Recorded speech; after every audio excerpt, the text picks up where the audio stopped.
Olá, bem-vindos ao Pinguim Dançarino. Eu sou o David Juan da Purificação. Estou aqui hoje excepcionalmente sozinho para falar de um episódio semanal de série. No caso, o segundo episódio da segunda temporada de Euphoria, Try to Get to Heaven Before They Close the Door. Meu Deus, que nome de episódio grande.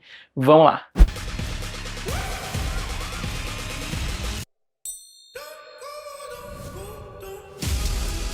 Então, esse episódio também é escrito e dirigido pelo Sam Levinson, que, como eu comentei no vídeo sobre o primeiro episódio da série, se você não viu, ele vai estar linkado na descrição, é o showrunner e roteirista da série, né? Ele também dirige vários episódios, e esse é um episódio mais descompassado, assim, dentro da série. Eu acho que diferente do primeiro, em que você tinha informações dispersas, mas as informações, elas caminhavam para se encontrar no final, nesse você sente que são uma série de pontos, né? Que eles não estão se conversando muito em termos de estrutura narrativa, né? De uma coisa necessariamente levar a outra, e ele soa mais como um setup, assim, de onde vários personagens estão e o que eles estão fazendo. E apesar de eu achar que esse excesso informacional que o episódio tem, ele acaba gerando um ritmo bem específico para ele, né? Diferente do primeiro, em que você tinha construções mais lentas para cenas, tipo a cena do Nate no carro com a Cassie. Aqui tudo é muito frenético, né? Você sai de um puto elemento estético e acaba entrando em outro, mas isso também acaba prejudicando certos envolvimentos emocionais de coisas que são apresentadas. Mas eu vou chegar lá.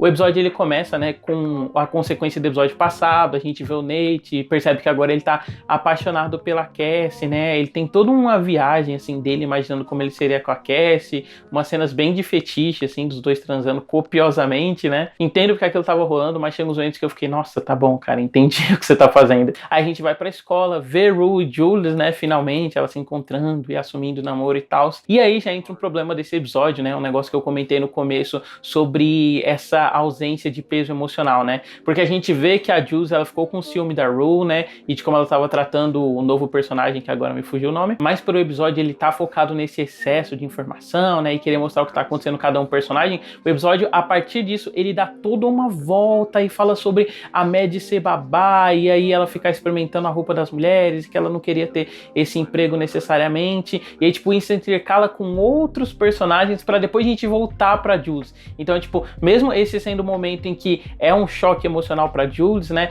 E como aquilo vai afetar a relação dela com a Rue, quanto isso ficou incomodado, a gente, enquanto espectador, não tem o tempo de sentir, né? Porque o episódio ele acaba se focando em outras coisas que acabam engolindo esses momentos maiores, assim, de desafio emocional. Eu acho interessante que o episódio esteja interessado em apresentar uma série de coisas, né? Eu acho que a maioria dessas coisas, quando elas vão para um tom mais cômico, essa questão do excesso, ela não me incomoda, justamente porque ela complementa um senso de comédia, sabe? Por esses elementos eles estarem sendo apresentados um em cima do outro e de maneira apressada, existe uma falta de consequência que eu acho que funciona muito para um tom cômico. Principalmente com o negócio da Kate, né? A gente percebe que ela tá incomodada com o namorado dela e a gente percebe... Ela não consegue entender, mas a gente, enquanto espectador, já saca que ele é o famoso fode fofo, né? Que ela quer uma coisa mais hardcore, ele não consegue fornecer. Mesmo eu achando que esse tipo de coisa funciona para um tom cômico, sempre chega uns momentos que parece que a piada, ela se estendeu um pouco demais, sabe? Tipo, ainda sobre a Kate, né? Tem aquele momento que ela tá meio mal, porque ela percebe que ela não ama o menino como ela deveria estar amando.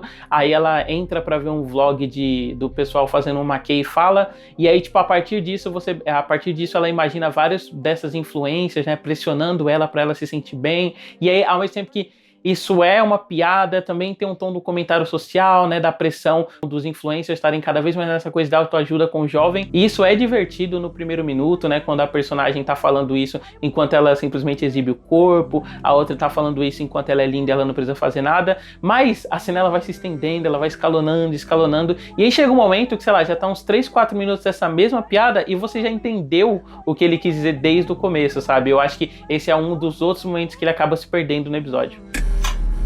Mas se o Sam Levinson ele tem esses problemas, né, para lidar com excesso de informação e isso acaba se dissipando, eu acho que ele funciona muito bem quando ele tá trabalhando com foco, sabe? Por isso que nesse episódio, por exemplo, a gente tem a sequência do pai do Nate falando com o Fesco, é uma sequência super tensa, assim, justamente porque a partir daí ele não consegue se dissipar, né, no que ele tá falando, ele tá lidando com uma ação muito direta e ele consegue criar melhor as coisas. Tanto aqui em Euphoria, quanto no filme dele, o Assassination Nation, eu acho que quando ele entra nessa coisa de suspense, nessa coisa coisa que lembra meio que um neo-western, tipo um Hell Whitewater. Acho que ele sempre consegue se dar bem, justamente porque ele tá trabalhando com um elemento muito direto, né? Ele não tem como contrapor ele com outra informação. Então ele tem que sempre, através da linguagem, buscar recursos que te deixem tenso, né? Tipo, ele ficar usando muito plano fechado, assim, quando o Fesco tá falando com o pai do Nate, e aí a câmera ela dá uma voltinha nos personagens para você poder ver outras variações dentro daquele ambiente, sabe? Então toda vez que o episódio ele se concentra no núcleo específico, acho que ele sai muito bem. E apesar de eu sentir que o episódio ele foi corrido,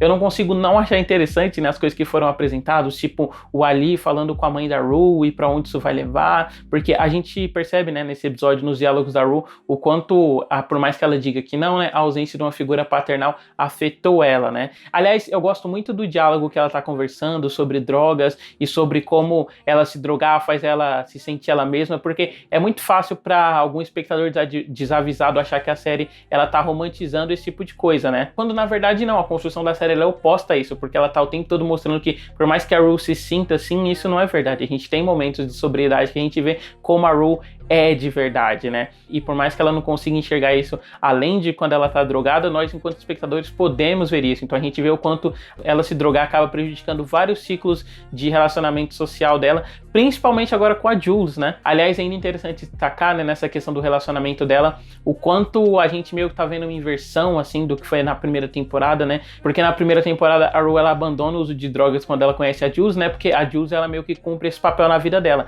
Aqui, ela alcançou a Jules, mas como toda boa viciada, né, ela vai querendo mais. Então ela tá tentando conciliar o uso de drogas dela com o relacionamento com a Jules escondido. Então, essa radicalização que ela vai propondo pra vida dela vai sempre esvaziando cada vez mais as experiências que ela vai tendo. Porra, bem legal. E outras sequências que vão funcionando pra mim, por exemplo, é aquela do boliche, sabe? Eu acho que, apesar da gente ter ela num momento muito curto do episódio, né, que é só do final, eu acho que é sempre interessante ver quando os personagens estão se apoiando, assim, emocionalmente nos outros, né? Porque a série constrói bem essa noção de amizade entre os personagens. Tipo, a gente vê que, mesmo quando eles estão distantes, eles estão sempre se falando com o celular, né? Tem aquela cena em que a Mad, ela liga pra Jules, então a gente percebe o quanto é quase uma rede de apoio, assim, entre elas, já que todo mundo tá passando por um momento parecido. E é legal pensar que isso é meio que uma contraparte do que a Rue tá fazendo, né? Porque a Rue, ela vai se isolando mais em pessoas fechadas, se direcionando muito, assim, em termos de relações, e isso vai prejudicando ela, né? Porque ela não escuta ninguém e cada vez mais ela vai se perdendo nela mesma. Eu só espero que a série, ela consiga encontrar um equilíbrio maior, assim, nos próximos episódios, né? Algo me leva a crer que sim, porque eu acho que Euphoria, ela trabalha muito intercalando esses episódios, né? Tipo, episódios de grupo, episódio mais de pessoa isolada. E os finais dos episódios, eles estão ficando cada vez mais curiosos, né? Enquanto eles colocam informação, porque ao mesmo tempo que você tem certas conclusões emocionais de certas coisas, né? Como foi no primeiro, a Rue se conciliando com a Jules, isso virando o relacionamento dela. Tipo, o gancho tá cada vez melhor, né? Aqui a gente tem essa questão do Nate conversando com o pai dele, e o que dá a entender, mais ou menos, é que ele vai jogar a culpa de ter perdido o vídeo do pai dele com a Jules pro Fesco, né? E isso vai acabar se estendendo, assim, para alguma coisa maior, assim, nessa temporada, né? A gente vê que essa questão do Fesco e do perigo, ele tá crescendo, assim, tipo, tá ganhando peso maior narrativo, né, ao longo desse episódio. Tipo, a gente vê um pouco dele com a Feia, aí tem a questão do pai dele com o Nate, e depois ele sacando a arma. Então, tipo, eu acho que em algum momento isso vai explodir, eu tô louco pra ver isso na série. Se a nota pro primeiro episódio foi um 4,5, aqui eu vou dar uma baixada meio drástica, né, eu vou ficar de 3,5, beirando a um 3 ali, porque eu acho que ele é um episódio muito mais descomedido, né, ele é um episódio desbalanceado, mas ele é um episódio que nunca fica chato pra mim, porque eu acho que ele consegue conciliar esse excesso de informações dele com o ritmo, e ele vai se ajeitando mais, assim, conforme ele se centra em personagens específicos, né, como na própria sequência que eu destaquei da Loja do Fesco. Então é isso, se você gostou desse vídeo, se inscreva no canal, a gente tem review semanal cobrindo Euphoria, né, cada semana com um convidado diferente. Essa semana aqui, excepcionalmente, eu tô sozinho, mas eu acho que é bom dar uma respirada também, mas semana que vem já vai ter participação de outras pessoas que eu não quero falar quem é pra não dar spoiler. Mas nos siga também nas nossas redes sociais, vai estar linkado na descrição, né, o meu Twitter é @davidjuan3p, e tem o meu Letterboxd, onde eu falo de filmes, o canal também fala de filmes, e não esqueça de conferir meu podcast que fala exclusivamente de animação, o Pinguim Dançarino. Então é isso, até semana que vem com o próximo vídeo.